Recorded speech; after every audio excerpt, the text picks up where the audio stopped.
안녕하십니까. 내 인생을 바꿀 책 4차 산업혁명 교육이 희망이다 라는 책에 대한 서평을 발표할 교육공학과 19학번 이정진입니다. 제 미래 비전은 교육용 미디어 콘텐츠를 기획 및 제작하는 것입니다. 따라서 이번 발표는 제 미래에 대해서 영향을 미칠 책일 만큼 디지털 미디어에 국한된 것이 아니라 디지털 미디어와 교육의 교집합에 있는 것을 주제로 하는 책으로 선정을 해보았는데요. 구체적으로는 디지털 미디어가 교육 분야에 어떤 변화를 일으켰는가를 중점으로 책을 읽고 서평을 작성해 보았습니다.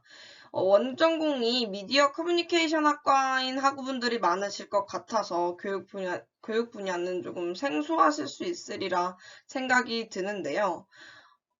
하지만 디지털 미디어가 어떻게 발전하는지 그 양상에 대해 공부하는 것도 중요하지만 그러한 변화가 사회에 어떻게 영향을 미칠지에 대해 아는 것도 저는 중요하다고 생각을 하고요. 그 사회 중에서도 교육 분야 역시 큰 분야를 차지하고 있기 때문에 좀 생소하시더라도 유의미하게 관심 있게 들어주셨으면 좋겠습니다. 네, 그럼 발표 목차는요. 제4차 산업혁명 시대 그 주인공인 디지털 네이티브 세대의 특징은 무엇인지에 대해 간략하게 책 내용을 바탕으로 책 소개를 할 예정이고요.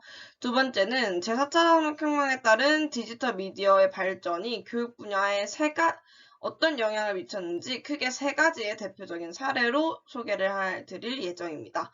그리고 1번과 2번을 바탕으로 이러한 발전에 따른 변화가 좋은 것인지, 우리가 앞으로 해결해야 할 과제는 무엇인지에 대한 저의 생각과 제언을 발표하도록 하겠습니다. 네, 첫 번째로 제4차 산업혁명 시대를 이끌어 나갈 주인공, 디지털 네이티브 세대에 대한 특징입니다. 디지털 네이티브 세대는 말 그대로 디지털 원주민, 즉 태어날 때부터 디지털을 접한 세대라고 할 수 있겠는데요. 21세기에 태어난 세대를 지칭하는 어휘입니다. 미국 교육학자 마크 프렌스키가 2001년 논문에서 처음으로 지칭한 용어이고요. 그 이전 기성세대는 디지털 이주민이라고 불리우고 있습니다. 이러한 디지털 네이티브 세대의 특징은 본 책에서 9가지로 분류하여 정리하고 있는데요. 첫 번째는 정보와 미디어의 능숙한 활용을 할 수 있다는 점입니다. 이미 디지털이 만연한 시대에서 태어났잖아요. 그래서 디지털 네이티브 세대는 디지털 리터러시를 그냥 태생적으로 보유하고 있다는 것이죠. 뿐만 아니라 인터넷이 접속 가능한 모바일 기기를 늘 갖고 다니며 활용을 하고 거기서 더 나아가서 다양한 기기를 번갈아가며 혹은 동시에도 활용할 수 있는 그런 능력을 가지고 있다는 것입니다. 두 번째는 자기주도적이라는 것인데요. 스스로 알아서 계획하고 관심 있는 분야에 몰두하는 것을 좋아합니다. 그러나 반대로 관심 밖의 일에는 전혀 몰두하지 않고 집중조차 할 수 없는 그런 특징을 보이고 있다는 것이죠. 세 번째는 문제 해결자적 면모인데요. 제4차 산업혁명이 도래함에 따라서 복합적이고 융합적인 문제가 많아지지 않습니까? 그러한 문제들을 많이 접하다 보니까 복합 문제가 주어져도 다양한 방법으로, 다양한 시각으로 해결할 수 있는 그런 인사이트를 갖춰져 있다고 생각하시면 될 것 같고요. 이에 따라서 단순 암기를 지양하고 본인만의 해답을 제시하는 방법을 지향한다는 것이 특징이라고 할 수 있겠습니다. 네 번째는 비판적인 사고를 가지고 있는 것이 디지털 네이티브 세대의 특징인데요. 편견과 권위에 맹종하지 않아요. 그리고 합리적이고 논리적으로 분석해서 본인이 납득해야만 그것을 인정한다 이 말입니다. 그리고 다섯 번째는 협동가라는 것인데요. 혼자보다는 여럿이 협업하는 것에 익숙해져 있습니다. 물론 겉으로만 보고 길거리에서만 보면은 되게 혼자 사는 사람 많고 혼자 하려고 하는 사람 많은데 안 맞지 않나? 라고 저도 처음에는 생각을 했는데 혼자처럼 보이지만 이제는 그런 혼자라는 그런 정의가 오프라인에서만 내릴 수 없다는 것입니다. 온라인, 모바일 기기를 통해 주변인과 늘 연결되어 있는 특징을 보이고 있거든요. 그래서 그러한 것도 하나의 의사소통으로 이제 자리 잡았기 때문에 그러한 면에서 협동가적인 면모를 지녔다고 할 수 있고요. 여섯 번째로는 커뮤니케이터입니다. 여기서 특징은 온라인 매체와 오프라인 매체 상관없이 자유롭게 언제 어디서든 의사소통이 주체가 되는 것에 거리낌이 없다는 뜻입니다.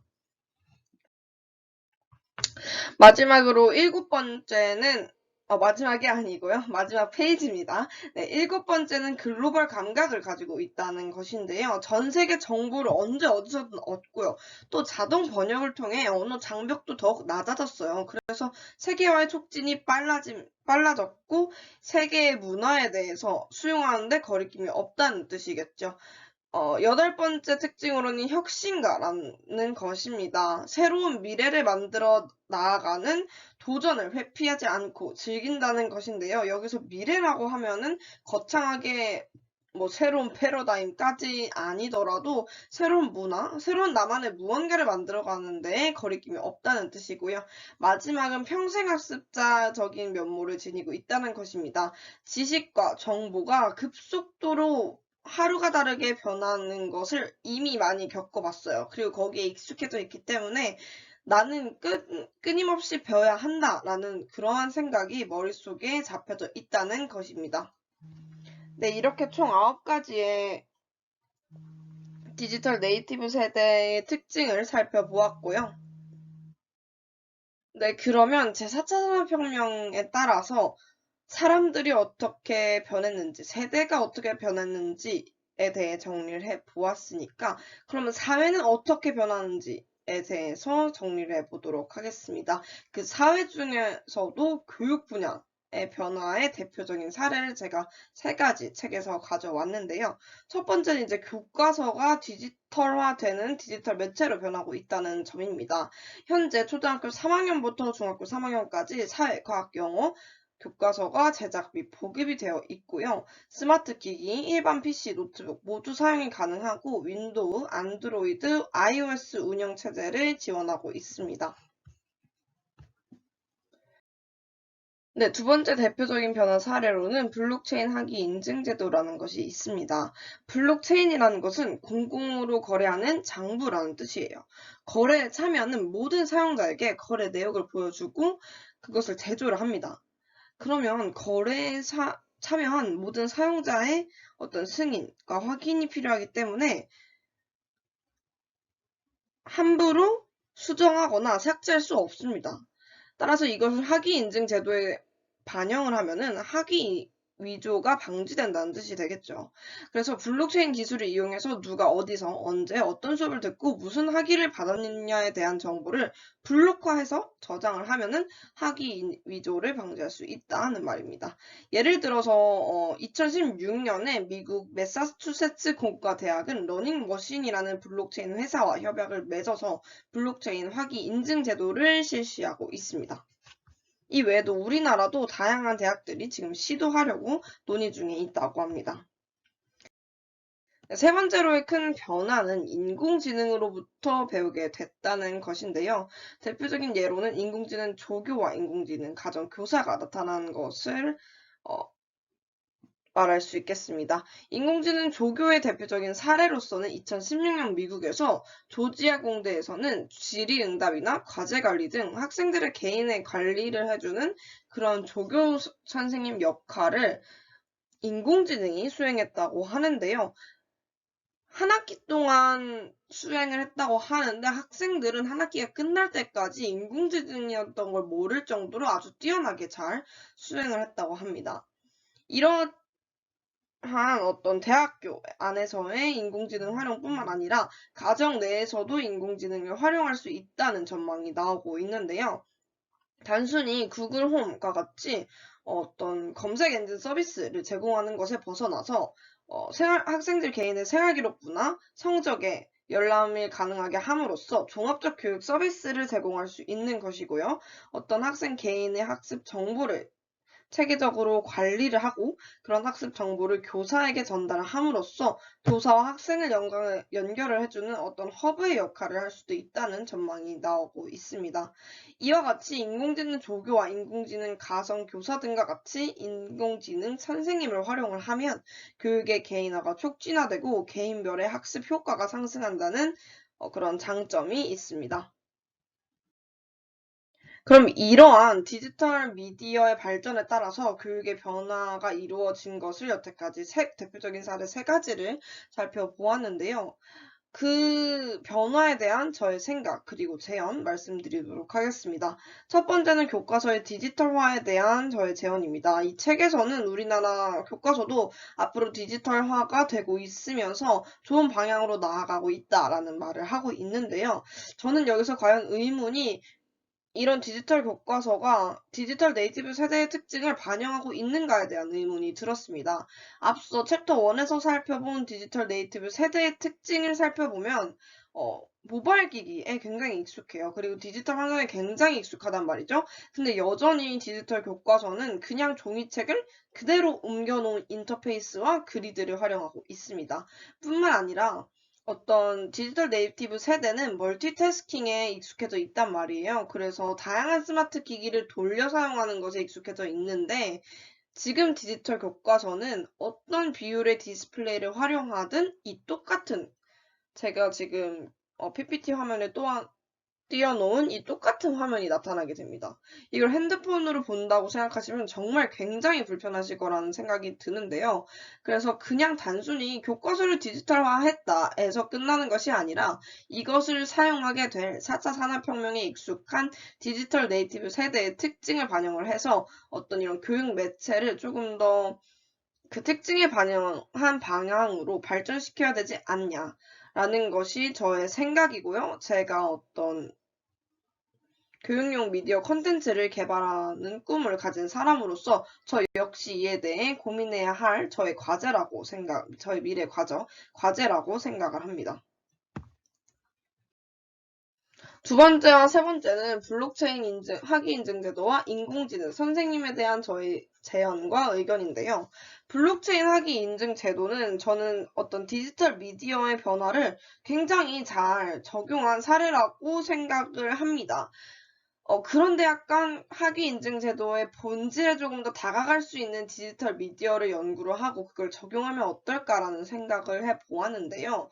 어떤 말인가 하냐면은 학위 인증 결과를 위조하는 거, 물론 문제입니다. 그러나 더 본질적인 것은 학위 인증을 따기까지의 그 과정이 과연 투명하냐?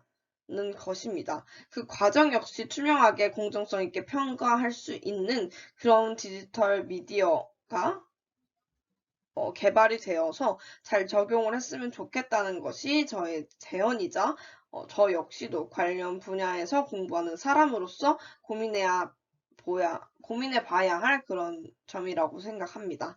마지막으로 세 번째는 인공지능 선생님인데요.